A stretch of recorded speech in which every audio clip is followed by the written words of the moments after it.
બાદ કોંગ્રેસનો આંતરિક ગજગ્રાહ કોંગ્રેસના દિલ્હી દરબારમાં પહોંચ્યો છે।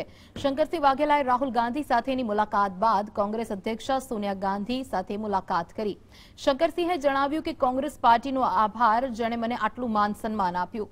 કોંગ્રેસ પાર્ટી, સોનિયા ગાંધી, અહેમદ પટેલ સૌનો આભારી છું। જોકે સાથે જ તેમણે સ્પષ્ટતા કરી કે તેઓ પાર્ટીથી નારાજ નથી કે દબાણ પણ નથી લાવી રહ્યા, પરંતુ ચૂંટણી રણનીતિમાં કેટલાક મતભેદો હોઈ શકે તેમ જણાવ્યું।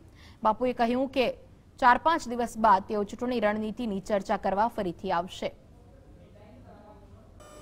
લોકસભામાં લડ્યો, મને કેબિનેટ મંત્રી બનાવ્યો, વિપક્ષનો નેતા બનાવ્યો, એટલું જ નહીં બોર્ડ કોર્પોરેશનનો ચેરમેન બનાવ્યો। મેડમ ગાંધી, અહેમદભાઈ બધાનો આભાર માનું છું, એમાં સવાલ જ નથી આવતો।